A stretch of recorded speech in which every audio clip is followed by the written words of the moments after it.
Oggi vi parlo dell'Agresto di mele di Vignola. Questo è un marchio camerale della Camera di Commercio di Modena. Vedete, sembra che io abbia raccolto mele per un consumo fresco. In realtà queste mele vengono trasformate per ottenere un ottimo aceto.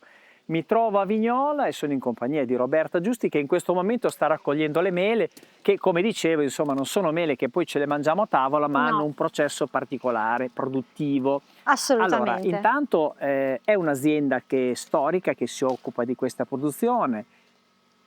Due parole sulla vostra azienda, che è un'azienda a tutto campo. Qui abbiamo ciliegie, abbiamo tante cose, però Antichi Sapori di Nonno Emilio, che insomma diciamo Che è il prende il mio nome, papà. è il papà, Sì, nasce anche con questa tradizione di questo aceto fatto con le mele. sì, un prodotto un po' particolare, si assomiglia davvero parecchio a quello che è l'aceto balsamico tradizionale, ma il nostro agronettare balsamico di mele viene proprio interamente prodotto partendo dalla mela, senza aggiunta di nient'altro.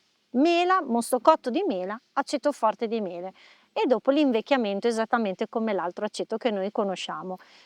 Questo nasce anche da una, diciamo, una tradizione che c'era nel territorio, quindi Sì, non si buttava via nulla. no, Gli perché agricoltori che avevano un po' di mele, perché poi Vignola è nota per le ciliegie, però insomma frutticoltura c'è, e quindi non buttando via nulla, il prodotto era in campo e si prendeva e si faceva anche il vino, no? sì. Anche il vino, ma in questo caso anche Fatto col l'aceto. sì, era una sorta di vino fermentato che i contadini di una volta, perché mio babbo discende da una famiglia di contadini, venivano pagati, chiamiamo così, con della frutta di scarto, ovviamente non con l'uva perché era un diciamo un frutto molto, costoso, ma venivano pagati con delle mele di scarto, delle pere di scarto e loro in casa per farsi il proprio vino utilizzavano queste mele facendole fermentare in maniera che si facevano questo vino leggermente fermentato da bere tutti i giorni in casa.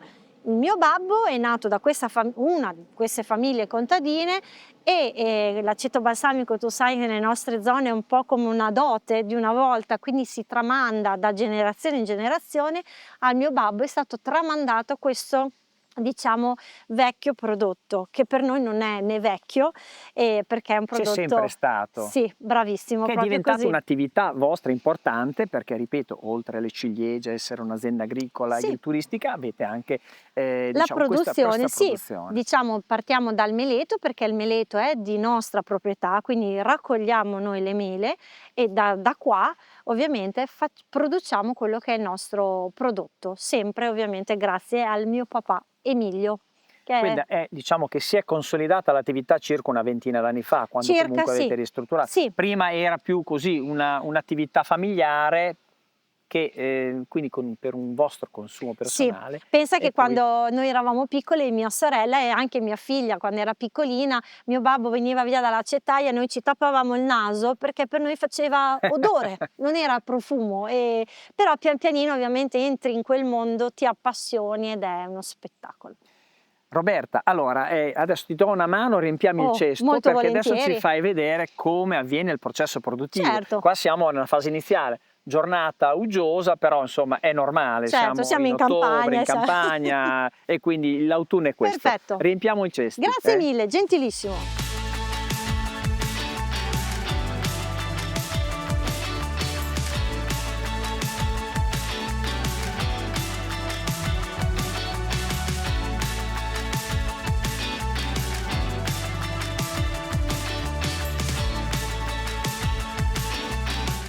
Allora Roberta, portiamo questi cesti così ci spieghi che cosa succede dal momento della raccolta. Intanto piovigina un po', ma noi siamo anche attrezzati, Ma poi sì. un po' d'acqua non fa assolutamente nulla. Qua siamo in una fase produttiva, c'è già insomma in lavorazione, ci sono già molte mele.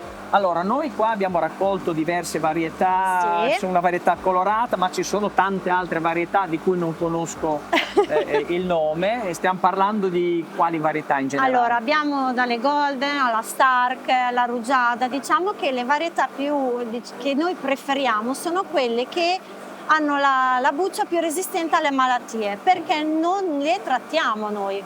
Quindi se vengono bene, si maturano bene, ma non devono essere perfette, perché tanto dopo noi le grattugiamo quindi in realtà non ci interessa la mela perfetta. Quindi l'importante è il succo che ha la Bravissimo, mela. proprio L'importante- così, bravissimo. Qua vedo che qua c'è un angolo anche importante perché vedo che ci sono i vecchi attrezzi di un tempo, Sì, no? perché tu devi pensare che ovviamente anche noi all'inizio non eravamo attrezzati, diciamo, in una maniera come siamo adesso, quindi facevamo tutto a mano nel vecchio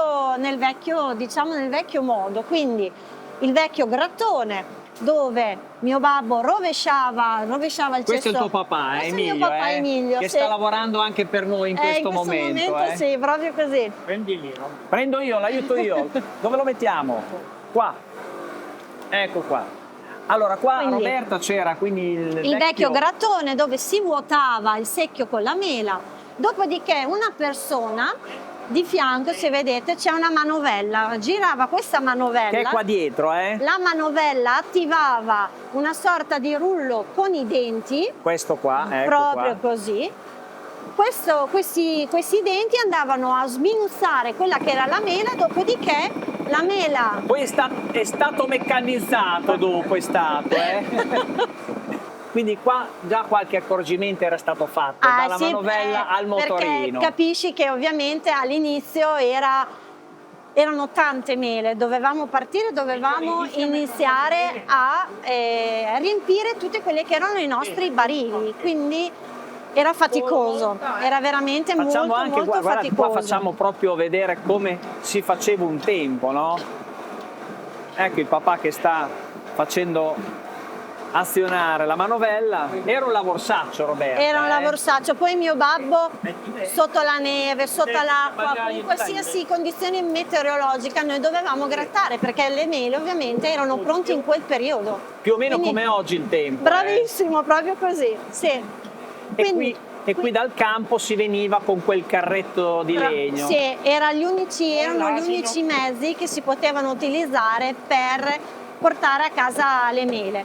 Dopo che la mela è stata grattugiata, quindi resa in poltiglia, si utilizzava il torchio, si utilizzava questo torchio dove si inseriva tutta la mela grattugiata con ovviamente dei legni che vedete lì alle sue per spalle, fare pressare per proprio bene. così, con la manovella si girava, andava giù e spremeva per ottenere il succo di mela crudo, ok?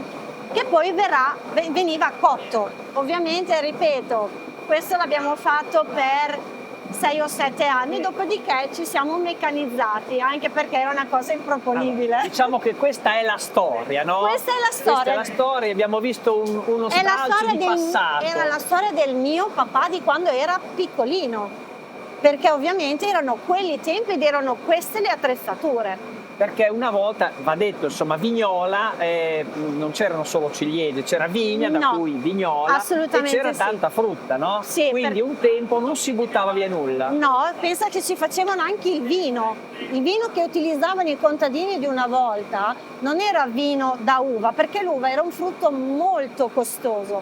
Si facevano il proprio vino fermentato che utilizzavano tutti i giorni a passo con delle mele marce che loro inserivano all'interno di un sacco di juta, appendevano sopra i travi delle case, perché una volta nelle case c'erano questi grossi travoni.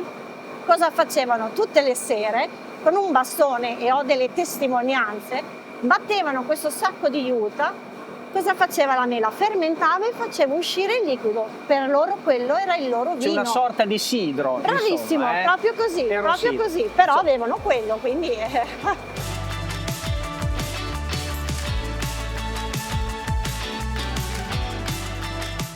Allora Roberta, riprendiamo i nostri cesti e andiamo nello stabilimento dove qua vediamo insomma la parte più tecnologica, no? Certo. Allora, qua c'è una macina però elettrica, no? Sì. E quindi Ci siamo un po' rinnovati. allora noi buttiamo in questa tramoggia le mele Sì, che vengono macinate. proprio così. Cosa succede? Eccoci Allora, qua. noi buttiamo le mele, la vasca, se vede, all'interno c'è l'acqua, quindi lava in automatico quelle che sono le mele. Attraverso il canale, in cima, c'è una sorta di grande lama che gira in maniera vorticosa, che le rende poltiglia. Infatti se vedi all'interno di quel contenitore esce proprio quella che è la mela grattugiata. Adesso i nostri cesti abbiamo fatto vedere, abbiamo fatto un po' di teatro, no? Certo, però certo. ovviamente si lavora con la meccanizzazione e questo Certo. cassone viene ribaltato all'interno della tramoggia meccanicamente, quindi diciamo che insomma la fatica È sicuramente diminuita. è minore, è diminuita, Assolutamente è diminuita, sì. Quindi questa è una bella tramogiona che viene riempita con questo sistema. La mela viene inserita esattamente così come viene raccolta, non gli viene fatto niente perché ci pensa tutta la macchina, sia a lavarla sia a separare la parte diciamo della buccia dalla parte del succo. Ma la buccia viene anche questa messa nel torchio oppure ancora viene utilizzata diversamente? Allora la mela per qualche giorno, la mela grattugiata per qualche giorno, il castone che tu vedi dove viene inserita viene messa fuori all'aria. Cosa succede una volta che è fuori all'aria? La mela rifermenta. Rifermentando noi la ritorchiamo perché lei rilascia ancora dell'altro succo, questo per altre 2 volte, dopodiché la mela è asciutta del tutto. Si estrae tutto il succo che c'è. Tutto quello che lei può dare. Alla fine la mela grattugiata, quindi completamente priva di succo, noi la utilizziamo come concime naturale per le nostre piante. Roberta, viene fatta una misurazione dello zuccherino con questo strumento che misura i gradi Babbo, si viene detto tecnicamente, Sì, no? proprio Quindi così. in questa fase qua, ma anche dopo, quando il mosto è cotto. È importantissimo anche dopo perché adesso guardi i gradi zuccherini diciamo del mosto crudo, ma è importante sapere esattamente quando è pronto il mosto cotto, non dicendo ok va bene dopo 2 giorni, perché come ti dicevo prima ogni annata le mele sono diverse, quindi è importante. Quindi si fa anche sul mosto cotto e normalmente siamo intorno ai 28-29 gradi Babbo, si chiama così, è un termine di misurazione. Certo, di misurazione. Ovviamente va raffreddato. Che è il grado zuccherino Proprio sostanzialmente. così. Ci fermiamo qualche secondo per la pubblicità e poi Certo. vediamo la fase diciamo successiva. Molto bene.